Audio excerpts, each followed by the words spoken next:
Hey guys, welcome back to the Hand and Brake Shop. Today we're going to do an upgrade on the ram rudder brakes.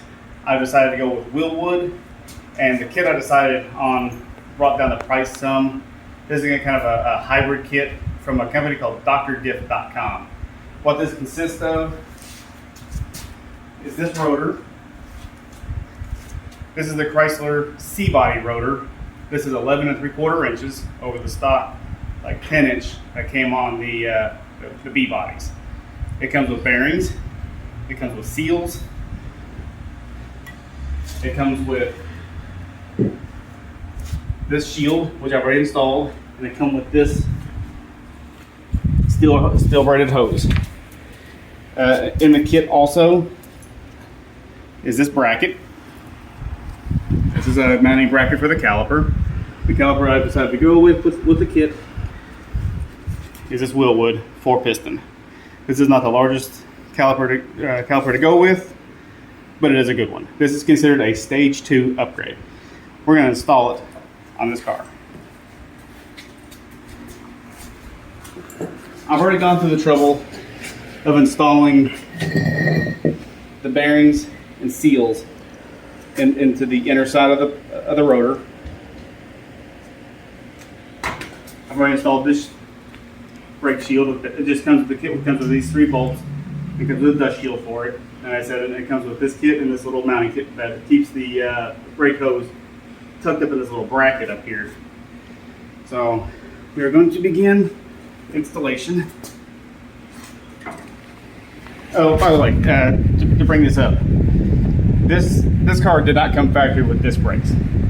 This brake spindle is from a 1971 Dodge Charger. I got lucky and found one of these in a boneyard one time. So I snatched him out one time, and here he is. He's been on ever since. We're gonna pause. Okay, I said I was gonna put that rotor on. I did forget. We probably need to install this caliper bracket first, and it comes with. This did not come with a kit. This is actually the stock one, the stock bolts from the spindle kit, from my spindle. Now I did space it a little bit, only because I didn't want so much of this coming through, because this bracket is actually thinner than the stock one. Now it doesn't really hurt anything if I didn't do it, because it comes in this voided area here, so it won't interfere with anything, but I don't want it that far. It will come inside this void right here. It'd rest inside of here, so it really wouldn't hurt anything if you did. I would just rather it didn't.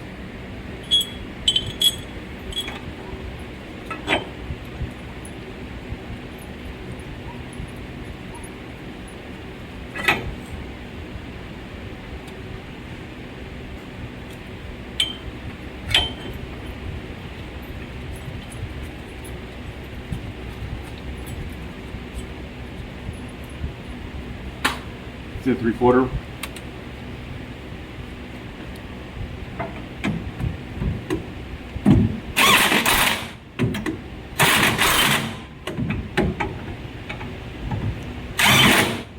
Try to cinch them up evenly.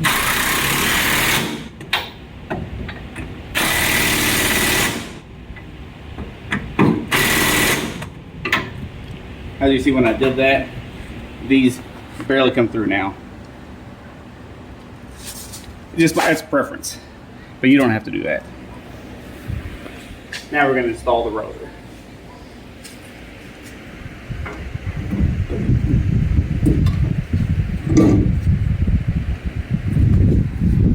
It comes with these bearings.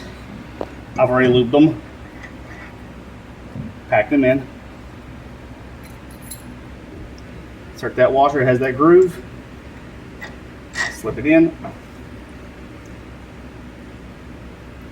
Here's the nut.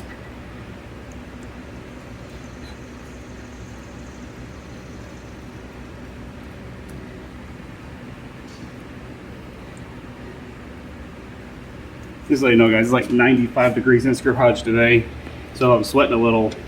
That's why. Anybody lives in the South in August, you know it's in the 90s to 100 with 90% humidity most of the time. Okay, so we're going to set preload.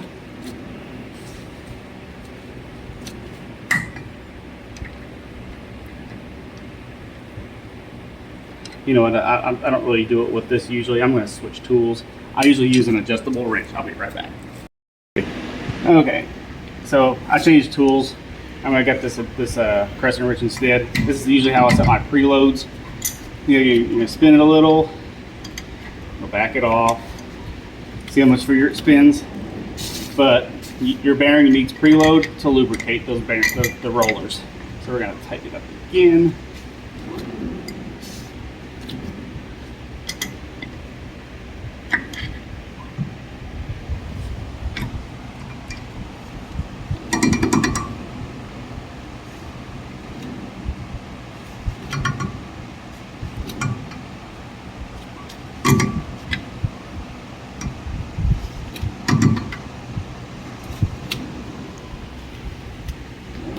That's where it'll be kind of free, but just a little bit of drag on it. Drag. You want just a hair drag. Oh, probably a little bit less drag than that.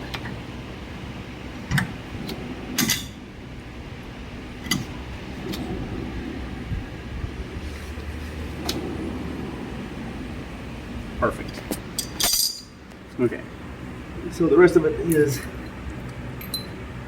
the cage. You're gonna just line it up to where it lines up. Take the cotter key.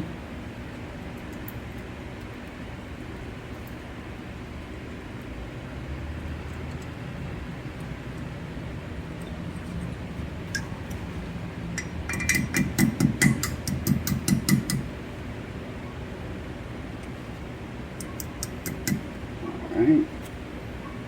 Up. Throw your dust cap on.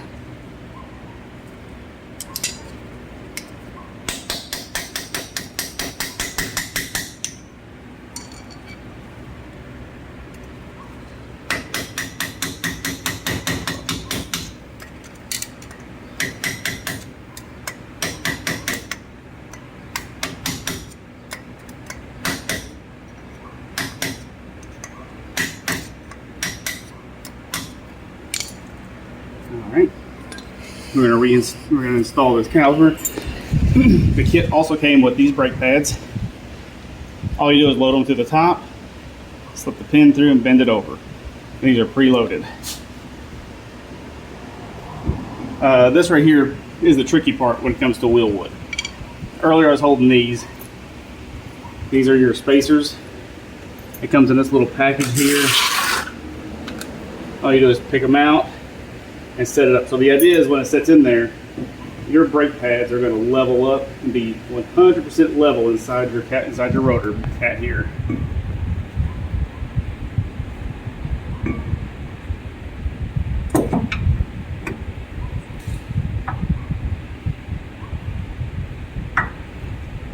So I have already determined that this is my spacer. We'll get a good view of this after you get that little spacers installed. Yes, once we get a spacer in, we'll look down it.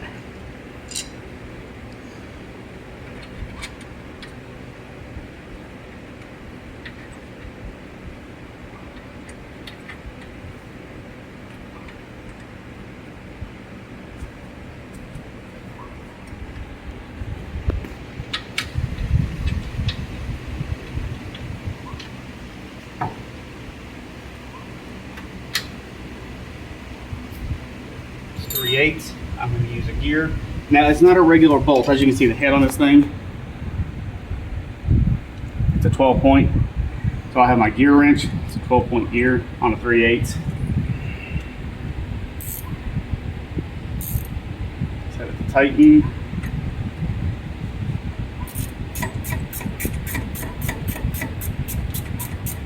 All I'm going to do is get it started.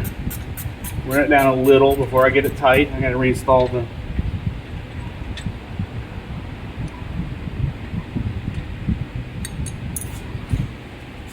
I thought I had it going, yes I didn't.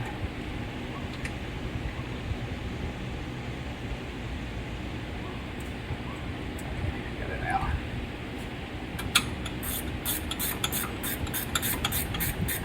There it goes. Let's slip the next one in.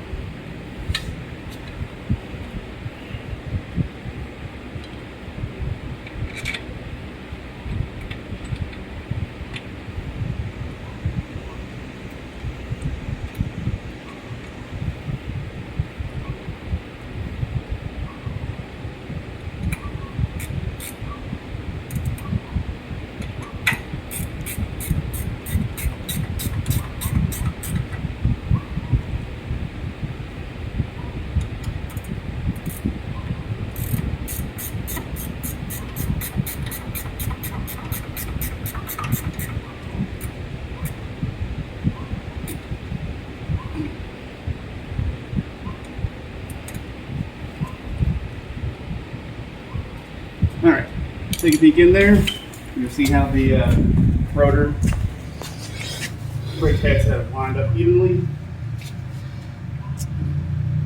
So you keep your shim, you put the shims in there so you'll set your brake pads evenly across that rotor. So that looks like that has been done correctly. Now just attach the brake line. Hey guys, tech tip. When it comes to doing your home brake jobs, you're going to use power tools, you're going to use jacks on the floor. Turn your wheel. Like my caliper's on the back side. Turn my wheel to the driver's side. It gives me access to all these bolts. And it's easy, so I'm not like crouched all the way inside of there. And I just use like the leverage from here, and I can gain access to everything with my power tools. So I'm not interfering with my frame, my power rod ends, ball joints, stuff like that. And then if you're doing on the driver's side, you're going to turn your wheel to the passenger side. Correct. And do the same thing over there. You'll gain all your access to your bolt and hardwares and all that stuff. This is the steel line that came with the kit also from Dr. Diff. We're gonna just install him. So I already ran him into the caliper itself. I've already run him in there, so I was gonna thread it on there. And guys, do not force these things. Just let them run. Yeah, get in there and show them. So let me take it off again. So it's just a stud. Then you got your inverted fitting. So it's going to run right inside of there. So just line him up. Don't force him. Do it by hand. There, see, he's starting to run in. Just like that. And he is a 1/2 inch. In. Now the only thing I've done prior to this is I did put him inside of the bracket. He has this little running guy here. The brake line comes here, runs through, and he really bolts into the back side. And this little gold color thing is a clip that he just clips in. Now that's actually nothing unusual. That's actually a stock, kind of a stock piece. How do we do on the brakes? Make sure we're not leaking anymore.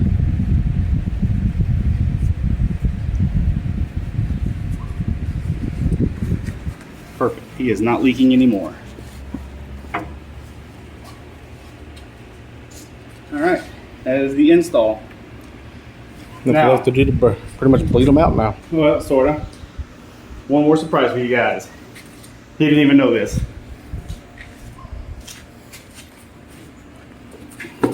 We're upgrading one more piece.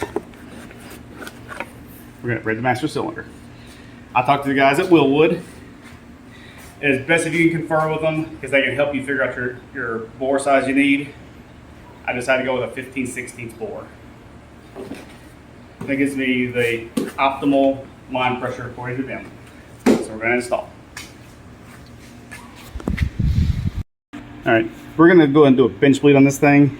So it comes with these red fittings in the kit. Actually, it comes with more, but I only need those. It comes with the orange ones and black ones, but I only need the red ones for the size. Yeah, you surprised me on this one. I didn't know we were doing a master cylinder too. Oh yeah, I'm gonna do it right. So I don't know who has seen a bench bleed or not, but we're gonna do one. So the idea, get that ready. We're gonna put this hose, this little section of hose goes on this guy. See this section of hose. We're gonna go on this guy. Sometimes they put up a fight. Trust me, guys, they go. So it has a wide end, has a shallow end. We're gonna use the shallow. We're gonna put it right in the middle of this balance wall. It has holes in it. So we're gonna put a hose through here. Get him in nice and deep. Do the same thing on this side. Get him in nice and deep. We're gonna fill it with fluid. Don't have to do much, just enough to get them under submersion. Okay, now the idea, we're gonna pump this rod till we get all the fluid coming out of here We're gonna try and get all the air out. Let me find something to go with. This will hurt my hands. There's just gonna be a rag here. We're just gonna go to town on the pump.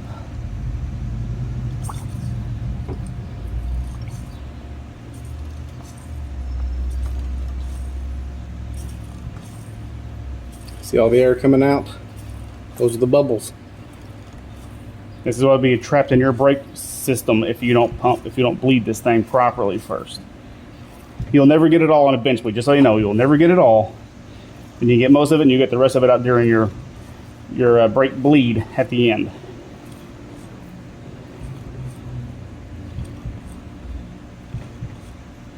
All right, we're getting close.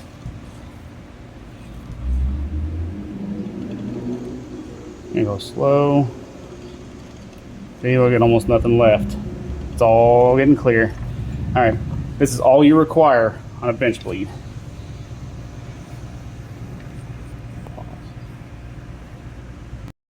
Okay guys, I've already installed the master cylinder on the firewall. So we'll take a look at that real quick.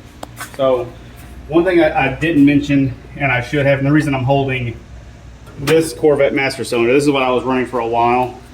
And this has slots. There's a slot on either end for, it's elongated, not round, but they're elongated. The reason this worked for me is I'm running a firewall adapter from a company called Performance Online. So it just uses the two studs.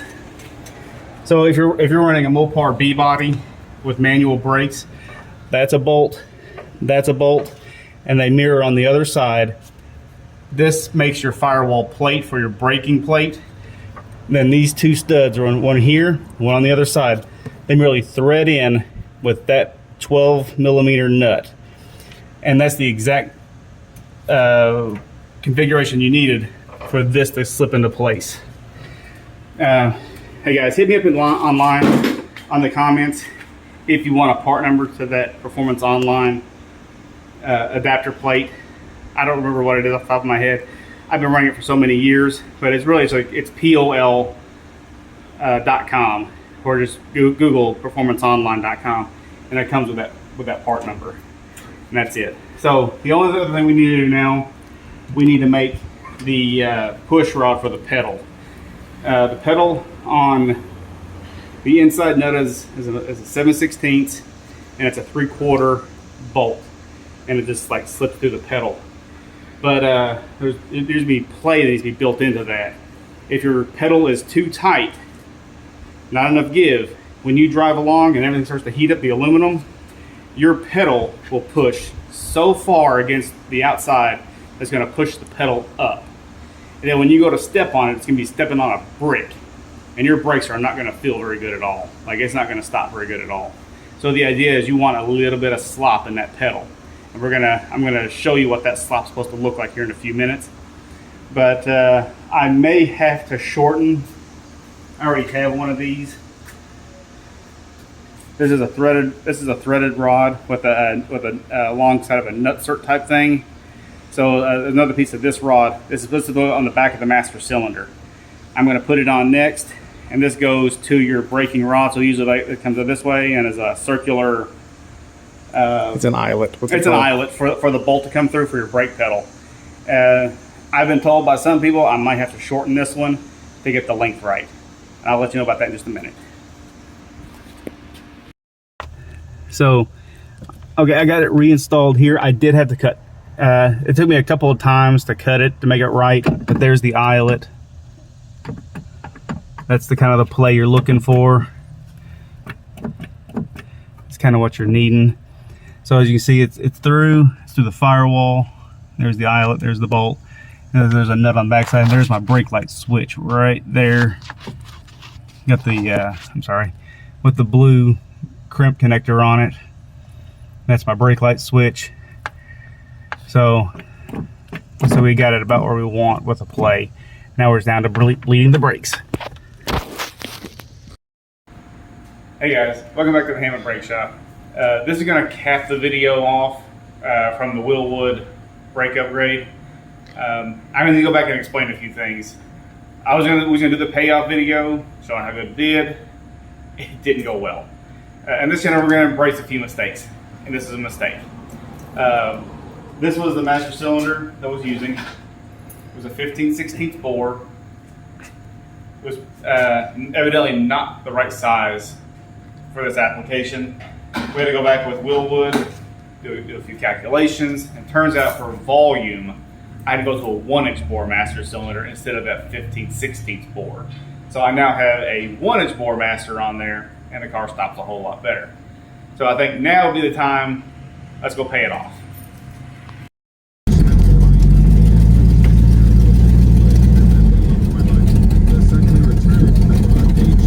Stops very good.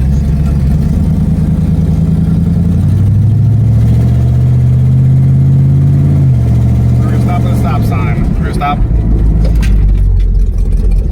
Pretty crisp. That is a solid stop. We're just gonna do a round of block.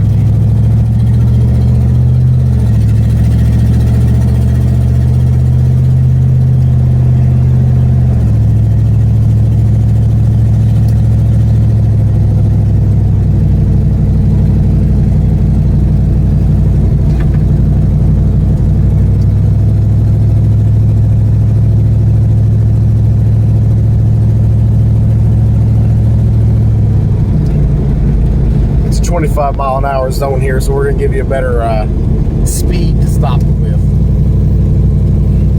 Yeah, 25 is easy.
Timing to have some rush hour traffic.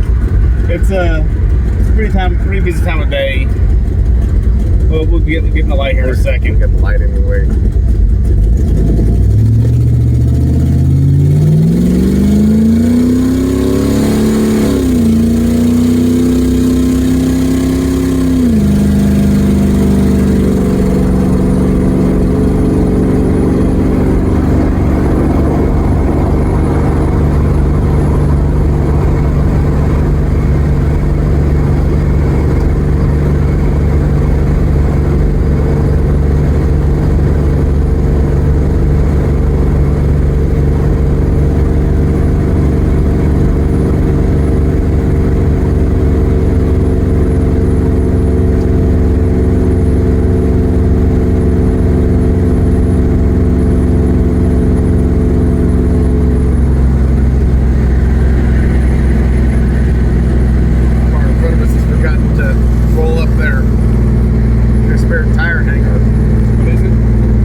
after doing the master cylinder swap from the 15/16 to the 1-inch, there was one modification that had to be made, and that is the length of the push rod and the eyelet to the brake pedal.